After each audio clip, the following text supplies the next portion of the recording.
Welcome in, Loons fans, to another week of the Matchday Preview. Jonathan Harrison here, joined once again by Chief Development Officer Manny Lagos. Manny, no Minnesota United action this last weekend, so how did you spend your weekend off of Minnesota United action? Oh, I had a very fun dad weekend. I went to go see my son, who is a sophomore at Duke, play a game against Pitt in the ACC spring season game. So it was a nice weekend to get away. Nice. What was the turnout for the game?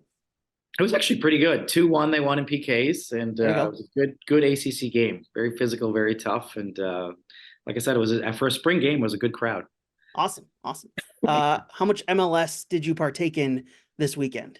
A decent amount. You can never not get away, and Right. particularly on these weekends when you're out playing, it's kind of a different vibe because obviously you're so focused on our game. So there's a good way of just following games. Obviously, we had the US team playing as well, so it was a weekend of sports combined with my travel because we also had the NCAA basketball tournament, which I enjoyed following as well. Your bracket busted yet? I did not do a bracket this year. I got it in too late. I know the club did. So I didn't do a bracket, but I'm still following it. There you go. All right. So we talked about the little bit of MLS. We got plenty to talk about here. We got a crazy weekend in Major League Soccer. We've got international friendlies and competitions to wrap up, and then previewing Philadelphia, which we'll do later on in the show. Which game stood out the most to you this weekend? Plenty of high scoring action across the league. Plenty of crazy antics across many of these games. Which one took your eye this weekend? Well, I'll start and I'll let you kind of throw some out to me and maybe we can kind of, debate them. I mean, obviously the Philly game is the biggest one for me because away at Portland, who's, started pretty sharply, and just them going there and getting their first win of the season before we play them. They're going back home now with a little bit of confidence. They haven't won at home yet, and I'm sure we'll do that more in the preview. But that game probably popped the most for me. Yeah. The one that popped the most to me is LA Galaxy continuing to be one of the early talks of the season. 9 points now after a come from behind win in Kansas City on the road. Not an easy place to play, and 3 goals in the final 20 minutes, or 3 goals in 8 minutes to come back and win that one. Kind of stood out to me. Another one that stood out was New York Red Bulls 4, Inter Miami 0. I know no Lionel Messi, a couple other big names gone from their squad, but still, that's a shocking scoreline to see when you see Inter Miami, one of the preseason favorites, lose 4-0 in a game. Yeah, I think great shout out for both those games. I think there's no doubt the resiliency that the Galaxy have shown we haven't seen for several years. So usually when they get down, they struggle to get back into the game. They tend to leak more goals and can't quite figure out a way to get a point or 3 points. So really impressive start for their season and just kind of them trying to have a rebuild. And I think you're exactly right. I think that 4-0 Red Bulls wasn't close. I mean, those guys were on them from the beginning and really had a great comprehensive performance. A Methodist team, but again, I think with Miami having so many games and having so many competitions, if they want to be the elite of this league, they're going to have to figure out how to compete week in and week out in a league that's tough. And ultimately, you're training in heat, and then you go up to this windy, rainy Northeast. You got to be ready to play. And I think they weren't ready for a really good kind of Red Bulls team right now. Yeah, LA Galaxy just seemed like a team that is going to have to win in some old school MLS ways where there's going to be a lot of goals. There's going to be not a whole lot of defense because they've given up 9 goals in their first 5 games here. And it's not a good defensive performance, but they keep showing out offensively despite that defense kind of letting them down at the back. Yeah, I mean, traditionally, if they don't think about how to stop leaking the goals, I think that'll turn a little bit and they'll start, not playing as well. But again, that was pretty impressive. Down 2-0 in that 10-minute spell where they scored 3 goals. Really, I think has given them kind of some belief and confidence that they're evolving as a club from where they've been the last couple of years. The other game that stood out to me, just because of where both these teams generally are in the standings in the Western Conference, San Jose 3, Seattle 2. And Seattle's just off to a very poor start to the season. Obviously, a ton of injuries on their end have really hampered what they wanted to do early on in the season. And Seattle's one of those teams that we always know tends to start off slow, but then they get hot throughout the season and find their way into the playoff race. But this just feels a little bit different, doesn't it, with how the injuries have hampered them and with the way they've started, especially losing to a previously winless San Jose team this last weekend. Yeah, I want to I want to say that, but I've said that before about Seattle, and they Yeah, have we all figured it have. out. But there's no doubt they're missing players like João Paulo that I think really kind of sets a tone for them, physically and kind of the two-way soccer that they need to be successful. And there's no doubt. I mean, it's officially a slow start for them this year for the type of team that they've been in the past. And um, it's always hard to go to a team like San Jose when they're winless in the year and they're hungry to get the win. But it also, I think, was indicative of Seattle's not playing great soccer right now. And I think it was a fair scoreline from how the game went. Yeah. LAFC 5 after getting held scoreless in their previous 3 matches. It seems like all those goals finally started to come out this weekend against Nashville. Bad performance for Nashville, but 5 goals for LAFC. Maybe they're getting back on track. I mean, with the rumors of the signing of Olivier Giroud coming up in the summer, that's a big addition for them. Seemed like Minnesota's 2-0 win a couple weeks ago may have lit a fire under LAFC. Yeah, I got to watch a little of that game, and I got to tell you, I think they came out pressing in a way that I hadn't seen them press since their first couple years in the league. Yeah. It was suffocating. It was much more intentional, that it wasn't just a repress or try to get waves of attack in the middle of the field. They really, from the get-go, smothered any opportunities for Nashville to play out, to get going. It was by far their best performance, I think, in over a year, to be honest. And they probably, when we were there, and we got hurt by them last year, is probably the last game I've seen that type of performance. And obviously Bouanga getting off the mark, and just they had an energy that was probably for their coaching staff a great response to, I thought, was a lackluster performance against us, which I give the credit to us, by the way. But certainly they really played an outstanding game at a tempo that really suffocated Nashville. So a fun weekend in Major League Soccer last weekend, a fun weekend ahead, which we'll get into in a little bit. But I want to go back to one of the main topics that we talked about last week with Jimmy Conrad when he was a guest.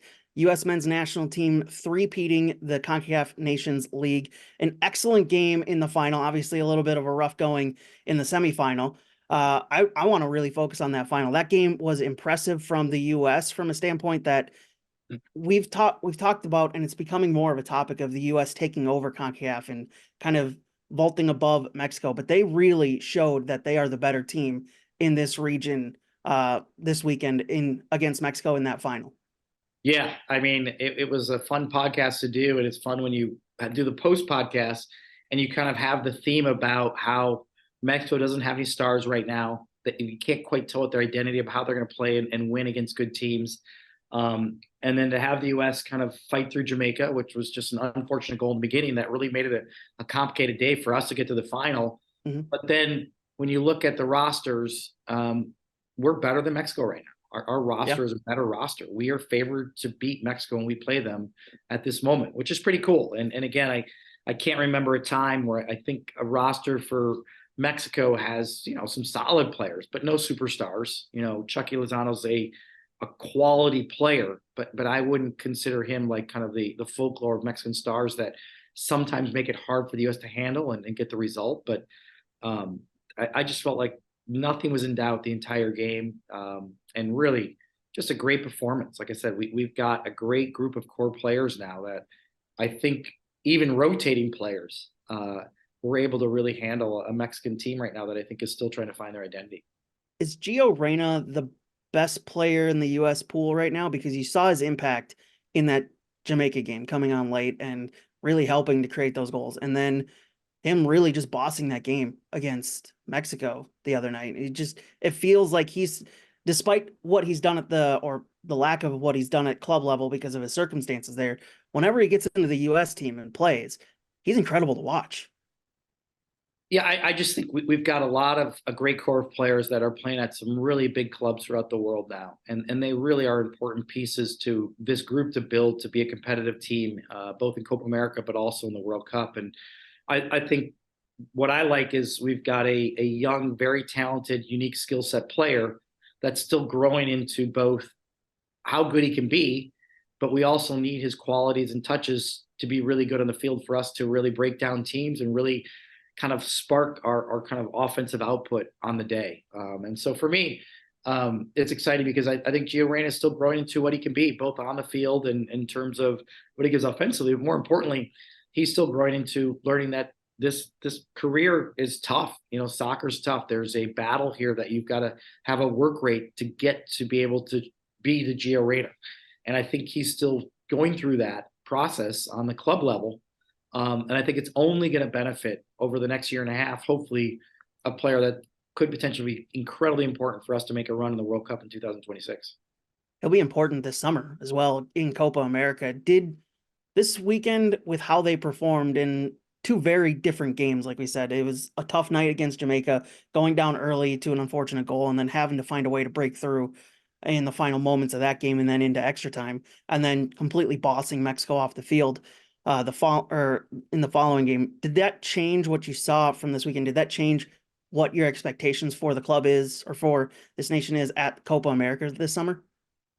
I don't think it does. I think we're on our home turf, and we have I think we mentioned this before. We don't have young national team players anymore. We have experienced, right at the right age, national team players that are hopefully building a core of every game, whether there's rotating of certain players or rotating of systems, or some players are in form in their club, so they're going to play, that make us very competitive. I think that makes us very dangerous in Copa America, because we have now a core of players that have played consistently together now for 3 or 4 years. And I think the expectation is getting closer and closer. It doesn't matter who we play. We should be battling. We should be making it hard for the other team to play against, and we should be able to create chances. So I think it just reminded ourselves of the work that the national team has been doing over the last couple of years. And we should be excited for Copa America to see where we're at against better competition than what we just had. Yeah. This weekend, also, Canada and Costa Rica booked their tickets to this summer's Copa America. So we'll probably maybe have some Loons represented at Copa America in Dane St. Clair and Alejandro Bran. That's exciting to see. What does it mean for those two countries to make this summer's tournament? Oh, so excited for them. Obviously, Costa Rica has a lot of pride of playing in international tournaments, and they've always performed really well. And having Alexander Abran at the age he is just incredibly exciting, because it's an opportunity for him to grow and learn, hopefully get a lot of playing time. If he doesn't even, he's still in and around the thick of trying to battle against elite competition in this hemisphere.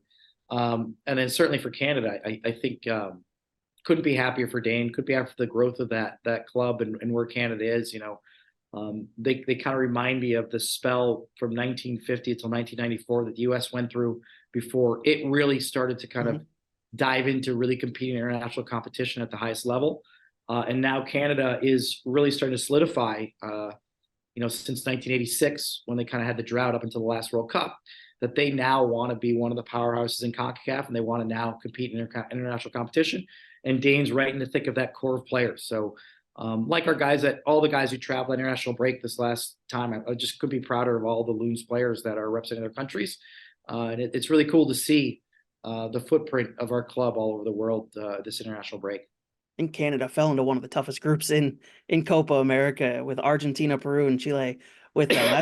That's about as tough as a group as you're going to find in Copa America. I mean, the U.S. have Uruguay, Panama, and Bolivia as well, but that Canadian group in Group A is going to be tough. Oh yeah, we all know about Argentina. I thought Chile looked really good against France in this break. I got to watch a little bit of the game and a little bit of the highlights. They competed well in France. They really almost had a draw there, which was really impressive.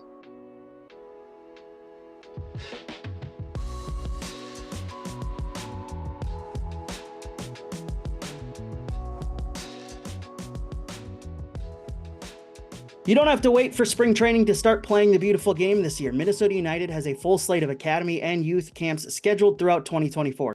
Show off your skills, take your game to the next level, and enjoy some quality time on the field with MNUFC's licensed academy staff. Visit the camps and combines page on MNUFC.com for more information.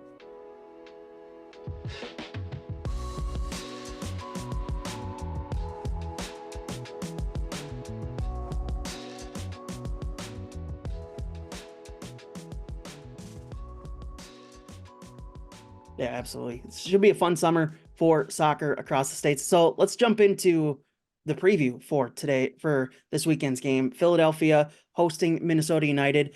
early start time for us. 1:10 p.m. kickoff. Pre-match show starts at 12:30 p.m. on 1500 ESPN. You can watch the match on Apple TV as well. You can also listen to us on 1500 ESPN and the mobile app for 1500 for Score North. Plenty to talk about here. Philly still undefeated in league play, just like Minnesota United. Finally got their win, as you mentioned, a 3-1 win in Philadelphia this weekend. A confusing start for them, I guess, with the 3 draws, getting the win this weekend, getting that off to a start there for them. What do you think of what they've been able to do this season in Philadelphia? Well, obviously the CONCACAF journey ended earlier than they wanted to for the expectations, I think, of that team and the roster that they had. And it probably hit them harder the way they went out 6-0 against Pachuca, which to me was a similar team, to be honest. I thought they were pretty even, the two teams. And so when you have a scoreline like that, which is very fair, it wasn't like, they scored 3 goals in the 89th to the 95th minute. They got beat 6-0 probably within 65 minutes of that game.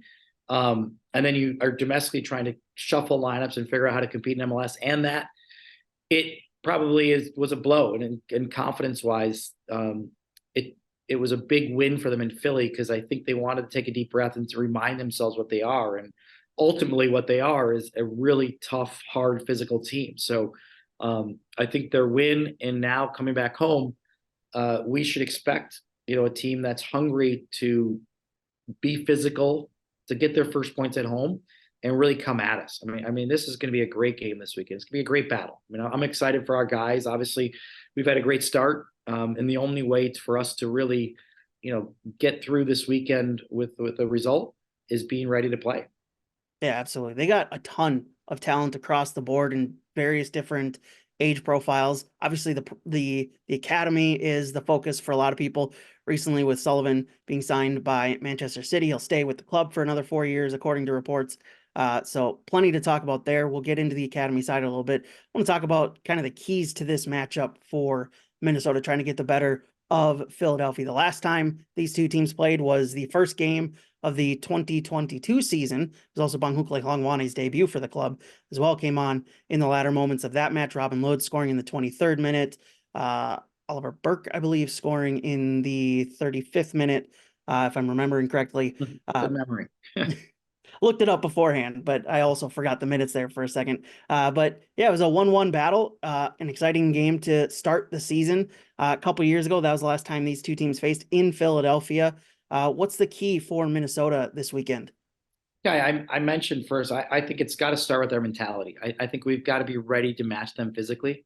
I do think it's going to be a battle, and I think that there's no doubt they're going to come with a lot of energy, like I said, to try to get their first win at home and their first kind of like winning streak, because they won last week. So I think we have to limit our mistakes. There's no doubt that that mentality is important. Having said that, though, I think we've got to get after it. They have leaked some goals. If you look at the Portland game a little bit more closely, I thought in the first 20 minutes, Portland should have had 2 or 3 goals. And they weathered some posts. They weathered some missed chances where Portland really could have taken control of that game, and probably picked up their confidence, because then they scored some goals. So for me, it's reminding ourselves, as we get that mentality of battle, that we attack them, that we get hungry to get forward, get chances when we're playing well and we have our shape. And then I've said it, I think since week 1, it's another opportunity where I think we can win the midfield. Ultimately, I think it's going to be interesting to see where Philly's lineup ends up, because the international break and they had some players missing. They shuffled their lineup and they played really well and won on the road. So I'm not sure where they're going to end up with what type of midfield, if they're going to go back to Bedoya, if they're going to go back to Martinez. It'll be interesting to see. But ultimately, I think for us, that's an area of the field we've been outstanding. And to really win that battle, I think winning that midfield this weekend is massively important. You just mentioned Bedoya there, and his leadership has been key to that club for a number of years now. And I think we've talked about it a couple times on this podcast of what some of these guys who are on these winning teams, what they mean to the squads. The Christian Roldans, I put Alejandro Bedoya in there as well. Just their leadership, what they're able to do, especially in the midfield. What does he mean, and what's the value of his leadership for Philadelphia over the years? Yeah, it's a great comment, Jonathan. I really like it, because ultimately, you've got this 36-year-old player that is playing for this club that has a lot of young players, but they really have a balanced roster of age-wise.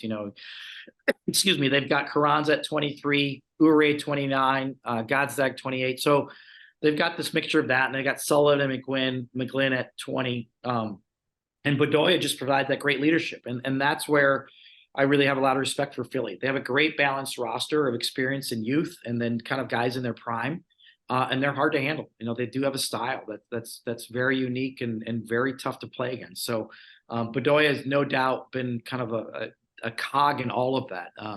Like I said, it'll be interesting to see if he'll play, because sometimes the level and tempo they want to play, his legs aren't quite up for it. But he tends to, when he's in there, helps them find ways to win. So I think Jim Curtin has some lineup questions himself off of the win last week versus guys coming back from national break about how he's going to put an 11 out there. But just thinking of Philly, I kind of mentioned those offensive guys. And then I think they've got some stalwarts that have been there for years on defense. Blake is considered obviously a top 5 goalie. Elliott and Glasness have been outstanding pair for many years. And then Kai Wagner has kind of been a revelation at left back for them for a long time now. So this is a legitly tough team year in and year out. One of the better teams in the MLS and in the East for sure. They're so solidly built, as you said. That back line was going to be my next focus. Is it seems like they've been together for years at this point. As you said, Glesnes, Elliott have been the center back pairing, and Mbaizo on right back, Wagner at left back. That back line, knowing that they've been together for so long, how do you take advantage of a back line that's been together, that's played together, that knows how each other play for years at this point?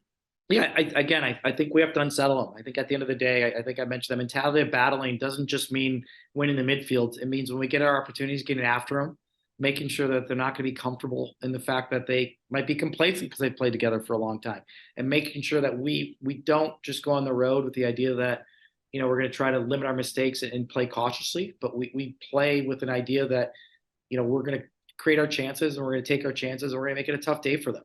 And again, this kind of environment is tough because, like I said, they do really well at home when they really try to dictate the tempo and dictate the style they want to play. So it's really important, I think, to unsettle those guys and make sure that they're in for a long 90 minutes right away, and make sure that they don't get a level of confidence to kind of take over the game. They have a style of play that they've really honed in on under Jim Curtin's reign there. And he's one of the longest tenured coaches in this league for a very good reason. He's shown his skills at developing teams, developing youth, and meshing that the youth and the veterans together really well. They play in this style. They have this diamond midfield. What's the key to taking advantage of a diamond midfield or playing against a diamond midfield? Is it width? Is it playing around them, playing through them? How do you go about attacking a midfield that looks like how they set it up? Yeah, I do think it's simplifying the fact that we've got to win the 50-50s. We got to control the ball. We got to create the numbers in there where in good spots we keep the ball so we can get it wide to Bongi. We can get it wide to Sangbin. We can find Pookie and get good service. So to me, it all starts with us really, winning the 50-50s, and then winning the fact that we should have more numbers at times in the middle, and then how we build out of that. And then ultimately defensively, how we're making sure that they're not controlling the tempo through getting physical. We make it hard for the play between the lines, and really, in a good way, hopefully make their defenders use the ball more so that diamond doesn't get effective going forward. Yeah, absolutely. So let's jump into the academy, since they seem to be the talk of the town right now, with Sullivan going to Manchester City at some point here in the next couple of years. They've really found a way to hone in on the academy system and make it really work for their organization. You got the Aronson brothers now both playing in Europe. You mentioned Jack McGlynn, got Quinn Sullivan up with the pro team with Philadelphia right now. His younger brother, his 14-year-old younger brother, Phenom, labeled one of the best 14-year-olds, if not the best 14-year-old in the world. First of all, what makes this kid so dang good and so sought after that Manchester City are willing to go out and reportedly spend a lot of money on them to come in 4 years from now?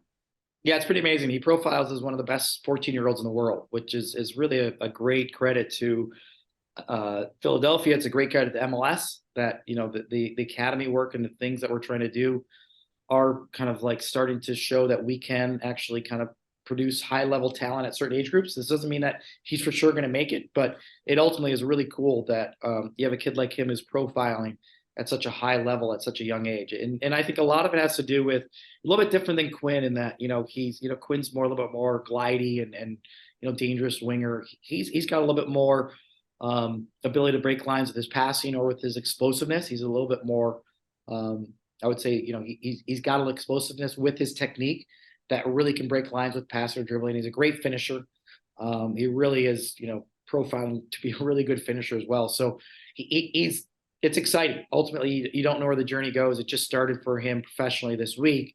But it's really exciting that I think when you have the mothership hat on, that you had a situation where a big club like Man City looked at what the development pathway for him, and it's to stay in Philadelphia.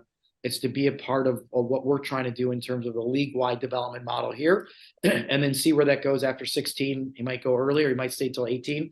But ultimately, I think it's a great kind of story for the week, for the work that the league has been doing, and then specifically Philadelphia. Ultimately, they've been doing this a lot longer in the academy world than we have, and they've had a lot of missteps over the last couple of decades to do this academy, and I think they've done a great job of adopting and learning and growing. I think Sullivan and Glenn, for our fans this weekend, are great examples. These guys are 20 years old. They do not look like young players. They look like men out there. Yeah. So it's really impressive that Philly has those type of young players meshing with these kind of older veterans I just talked about seamlessly with ease. And ultimately, I think that is somewhere where a lot of the teams and us, our goal is to kind of model where we build our academy as a key part of us being successful and winning, key part of us, kind of building great players, hopefully professionally for Minnesota United, but also for the global soccer game itself. And it's exciting to see a club like that. I would say it's going to be a little different than here. I always say, Philadelphia has the uniqueness of the competition with DC United. And I think there's some great kind of competition to push those two academies. Each one would be better. And right now in their stage, Philly is certainly dominating that area of the country. I think for us, we're a little bit more on an island. But I think, again, there's a nice energy within our club about what we're trying to do on a bigger scale that I find so exciting with the new leadership here and the new kind of just philosophy of how important development is, whether it's within the first team, whether it's in the second team, in the academy, and how those need to integrate for that to happen. I think it's an exciting time, and it's exciting to talk about a team like Philadelphia that has shown in their way, I don't think we'll do it the Philadelphia way, that we can be as successful as them. Yeah.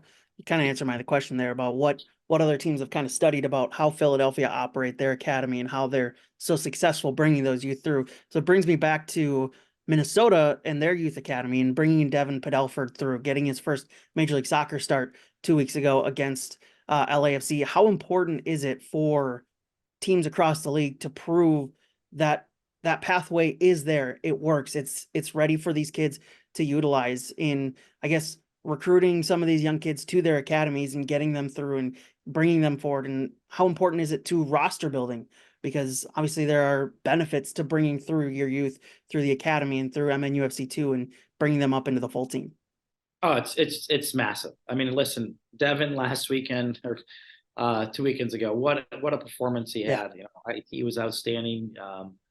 Kid from Woodbury, just stepping out there, dealing with some high-powered offensive players, and really getting stronger as the game went. I couldn't say enough about being a native Minnesotan, how proud I was for him that night, and just helping us get the 3 points.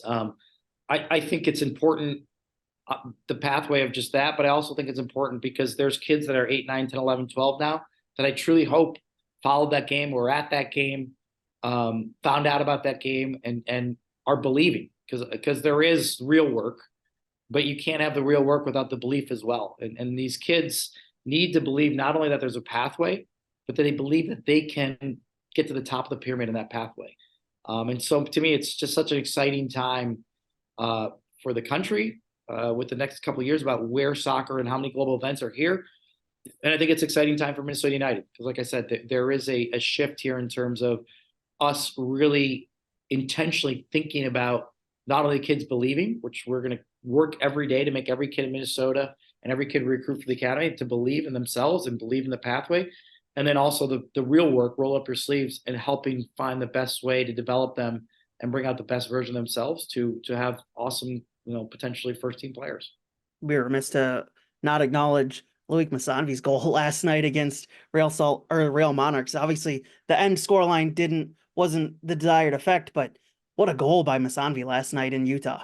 Yeah, no, it's been nice to see him. He's had a nice journey of some really good minutes for the first team. You know, he obviously had a nice contribution in the Open Cup game and the big 2-0 win, 3-0, excuse me, in Chicago. So not quite the result we wanted last night from the score line, but I thought the game itself showed we have some really good, nice young talent, and actually the diversity of going down a man early and trying to figure out if we could see the game out, which we almost did, is great for those young guys. It's great for them to have minutes like that and have that kind of diversity early in the season. And it's exciting as you look at our second team, and hopefully we have more fans that want to start following that, because there is going to be way more integration over the years to come, that those players are the future first team players. Yeah, absolutely. And I can't wait to see some of those kids rise up through the ranks and get to Minnesota United and see what they can do on the big stage. So let's go back to the game at hand this weekend, Minnesota, Philadelphia. And we've talked quite a bit about what this team could look like once all the injuries are taken care of, all the paperwork's figured out. And now it seems like we're finally getting there. Couple games in, Minnesota on 10 points atop the Western Conference by themselves. It seems like we're going to have everybody. What does a full strength squad look like for the Loons? Who do you see in that squad, and who's coming off the bench in key moments? Well, again, I think there's a core of guys that from the LAFC game you're excited about. You're excited about the guys who've started the season strong and have really, I think, solidified, in a belief that we can compete in every game and get points from every game. And then certainly you had guys coming off the bench last game that might end up being starters now. So I think there's a reality that you are getting deeper and deeper, and you're getting guys where, there should be some good debate about who should start and who shouldn't. And ultimately, like, we have a good core of guys, 16, 17, 18 deep, that should contribute and are available to contribute to kind of navigate the diversity of getting a result this weekend. So that's really exciting. And guys should be fitter and fitter each week.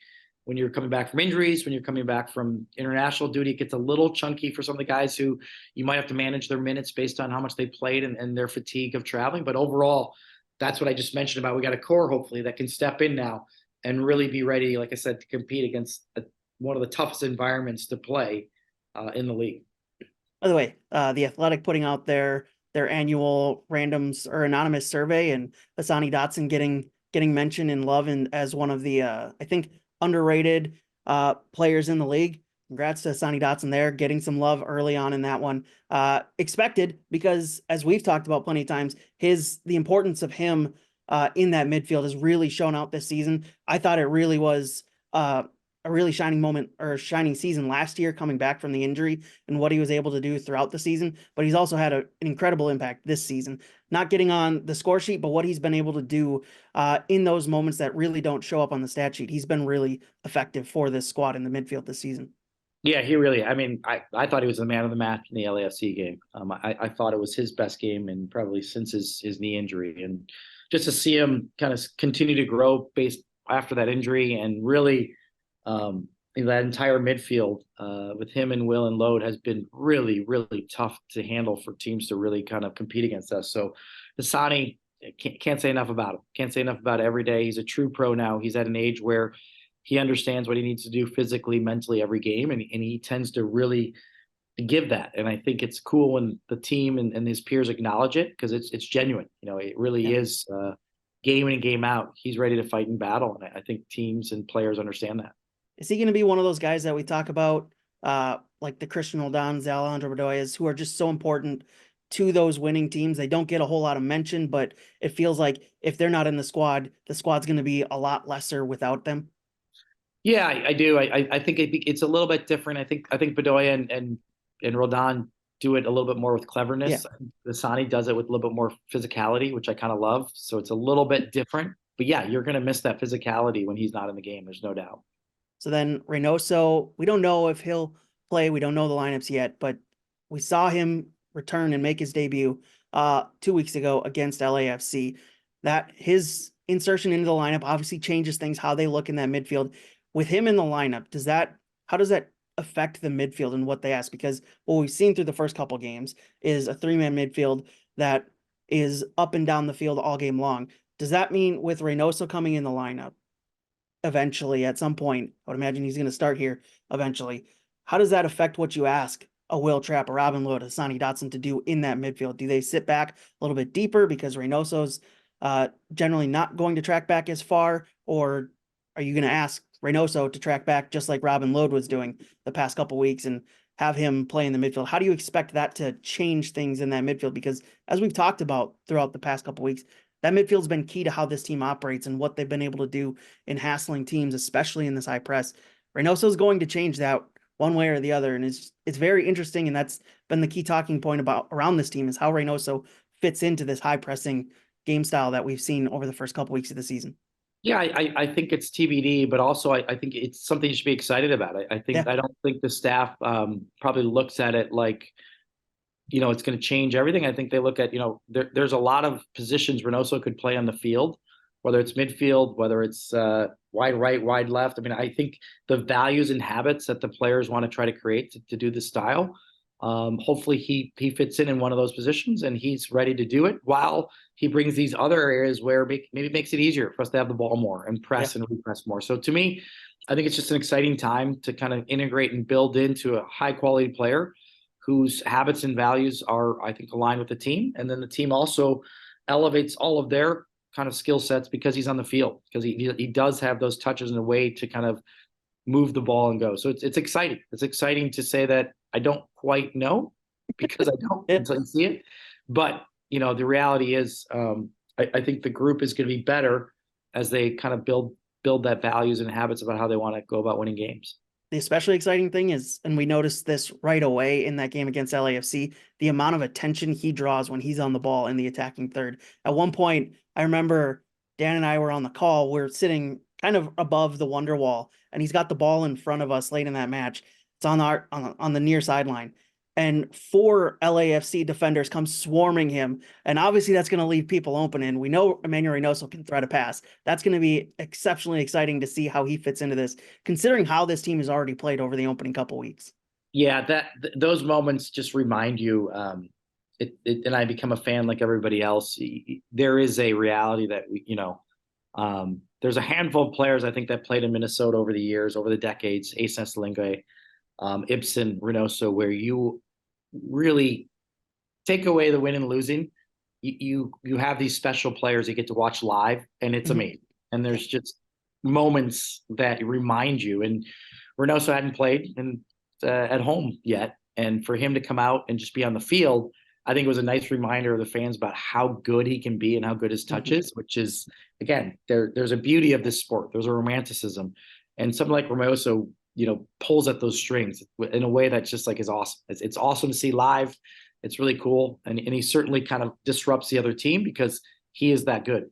Yeah. And the atmosphere when he came on the field, it upped about 10 notches. The intensity, it felt like from the crowd. It's not like the crowd was ever out of it in that match because how well Minnesota were playing, but it just felt like they got more into it when Reynoso stepped on the field, and that made it even more difficult for an LAFC side that were already struggling with the match. And you like to have that home atmosphere back and see what Allianz Field can do, because we didn't see it a whole lot last year. Obviously, we've already seen it affect teams early on in the first 2 games, only 2 home games, another third one coming up next weekend. But you really like the atmosphere notching up a level when Reynoso came off the bench. I love that you brought that up, Jonathan, because I argue about our fan base being one of the most intelligent fan bases in the league. And, you just said you felt that. And again, that's not just about Reynoso coming onto the field. Remember the context of when Reynoso came onto the field. We were up 1-0. It's a big moment to see that game out and have him get minutes and have the other subs get minutes. And our fans feel and understand that. This is a shout out to our fan base. I think they're outstanding. I think they understand the complexity of the games more than most markets. And I think they're amazing at it. And I think that elevation is because they want the same thing we all want, which is not only get the win, but to get the win and have some of our players who are coming back from injuries be a part of that moment. So to me, just love the way you put that. Like I said, I think our fan base is really underrated in terms of how they approach the journey of trying to get to 3 points. To me, they're always integrated in a way that sometimes they're quiet, and because the game is needs to be quiet, and then sometimes they just get after it because the team needs to hear them getting after it. So it's a good call. I really do think we have such an underrated, kind of knowledgeable fan base. Yeah, it was a fun atmosphere that night. Obviously, because of what the game meant and who they were playing and how the game was played out and how physical and dominating Minnesota were. But just getting to see Reynoso back on the field, getting to see Bonghukle Hlongwane score another goal off the bench, and obviously we'll see him in the starting lineup at some point. And it'll be exciting to see how defenses try and close down a confident, fast, pacey Songbin Jung on one side, and then Bonghukle Hlongwane, who's got that physicality. He's got the creative touch. He's got the speed as well on the other side with Reynoso pinging balls left and right and Teemu Pukki up top. That's a tough task for any defense, even if they've been together for years upon years like Philadelphia's has. Yeah, it is. I mean, again, I think I mentioned that to you. I don't think this is a game where we just say like we're going to battle and limit chances and see how we do. I think we've got to get after them. I think we got to battle, limit chances, limit our mistakes, but then we have to show what we are. And again, a credit to those guys, a credit to Pookie the last couple of games. I think he's been outstanding. His movement and work rate. Certainly Bongi's been a force off the bench, and Sangbin has just given us that vertical, like kind of over the top that we need to sometimes stretch teams that we didn't have last year. And his movement has been outstanding to start the year. He really has reminded people that we are always going to be looking in to get over the top, or he's going to be looking into running behind with the ball. So it's been a great start for those guys this season in terms of how they're navigating, trying to get chances and create chances and remind teams that, it's not going to be one-way traffic. Yeah, absolutely. For me, Songbin Jung stood out the most out of a lot of standout performances. He stood out the most, and it seems like he's a completely different player from what we saw last year. And I'm excited to see him again coming up this weekend. I'm excited to see the Loons back in action after a week off. Minnesota United take on Philadelphia, 1 p.m. Central Time this Saturday. Early kickoff for many of us. 12:30 p.m. pre-match show on Score North, 1500 ESPN. You can watch the match on Apple TV. Manny, good talking to you this week. Excited to see the game, and we'll talk to you next week. Awesome. Cheers. Cheers, Manny. Thank you, Loons listeners. We'll be back next week, and thank you to the producing staff of Grace Dearson, Kyle Hayward, and Evan Entler for putting this all together. We'll talk to you next week, Loons fans.